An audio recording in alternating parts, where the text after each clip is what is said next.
Hello there, ladies and gentlemen, and welcome once again to another episode of The Cider Drinker. And, well, we are back in the supermarkets. Which one am I going to this time? Well, it's Marks & Spencer.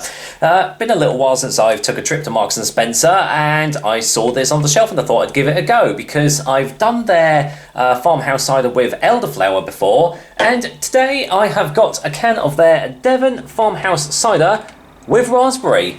As you can see, comes in 330ml cans and is an average 4% ABV, like pretty much every single infused cider is nowadays. Now then, this one is made by Sandford Orchard Cider Company. So once again, it's a company that I've not featured on the channel for quite a while. So I'm going to sort of take this as a Sandford Orchard cider review rather than just like a Marks & Spencer's one. Generally, if the can on the bottle says who it's made by, then I generally put my rating towards that company, when I do the whole rating and rankings thing towards the end of the year. So anyway, expertly blended for Marks & Spencer. So yeah, they're based near Crediton in Devon, and there's a lot of writing on the back here. So let's have a little look. What does it say? Farmhouse cider with raspberry juice from concentrate. So there you go. You know that it's not a proper infused cider because it's got concentrate. So it's got ingredients on it though. It's got apple juice, water, sugar, raspberry juice concentrate, carbon dioxide, acidity regulator, malic acid, and preservative E223. Well, I'm assuming that's metabisulfites, and yeast. Suitable for vegetarians, best served chilled. That is essentially it on that side.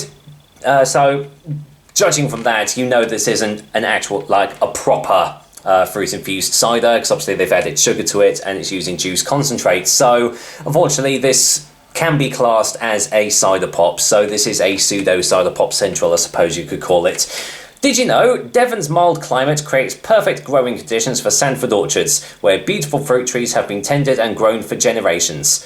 About this, I'll read that afterwards. It's refreshing fruitiness works well with summer dishes like smoked duck salad or pudding such as vanilla panna cotta with a raspberry coulis. I don't have either of those at hand, so I'll look at the tasting notes afterwards. Now, I'm pretty sure Sandford Orchards aren't classed as a real cider company. I could be wrong there, but I don't know if they actually add concentrates and sugar into their other fruit-infused ciders. I can't remember if I've tried their Fanny's Bramble yet. I can't even remember. So, but anyway, I imagine because this is a supermarket bait. Whoa! That's a lively one. Jesus, that nearly exploded everywhere. Right.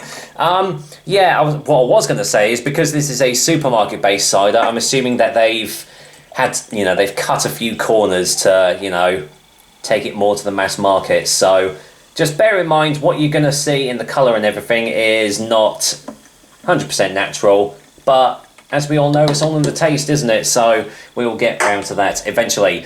Now, here we go, colour. So, yeah, that is actually fairly heavily carbonated, although it looks like it is dying down already. A nice ruby-tinged, reddy colour there.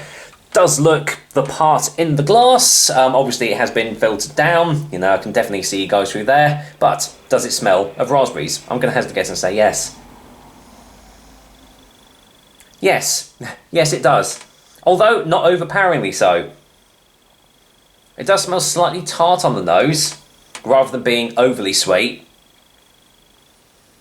Yeah, it just smells fruity, it smells inviting, and it just smells like a perfect, hot day cider. So let's waste no more time and see what this one is about. Cheers everyone! Raspberry cider, Marks & Spencer's. Here we go.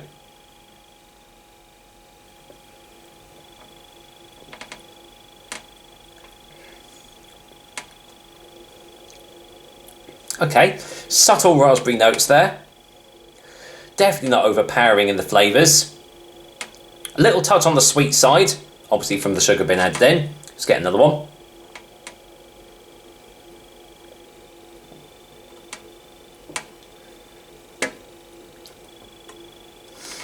It has got a full body behind it, but I'm wondering if that's going to turn into more of a syrupy, cloying texture rather than just being a full body. Obviously, with sugar being added in, I'm going to hazard a guess and say that is probably what's going to happen. But generally, this isn't a bad drop, actually. It's definitely refreshing. It's juicy. There is a little bit of tartness in the raspberry flavours going on there. No real mention of the apples that have got the apple juice that has gone into it. I mean, they obviously don't say what flavours, what varieties have gone into it.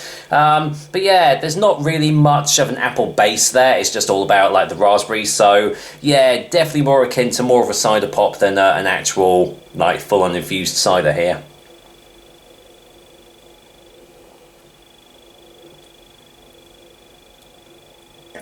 But hey, credit where credit's due, it tastes nice, and I'm definitely not getting any of that thick, syrupy cloying up that you get from most mass-marketed cider pops. So even though it can technically be classed as that, it's definitely in a whole different ballpark to, the likes of Krapperberg and stuff like that. Can't remember how much I paid for this can. I think it was around the ballpark figure of like £2 for the can, which is about average for that sort of thing, especially in Marks and Spencer. But I'd imagine that it does go on like multi-buy offers, so you can probably get like 3 cans for £5 or something like that at some point. So, but I mean, for the price point, it's definitely worth a punt, I must say.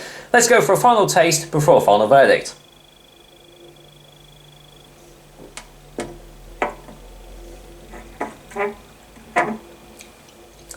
Yeah, the flavours are subtle enough to not be completely overpowering, but they're not too subtle where you're just not getting any enjoyment from the drink at all. So yeah, if it's a nice hot day, go out in the garden, get your sunnies on, get a good book or something, chill out with one of these. I could definitely see that happening. Let's see what it says on the old tasting notes. The lovely apple aroma of cider is perfectly complemented by fruity raspberry juice in this light yet full of flavour drink.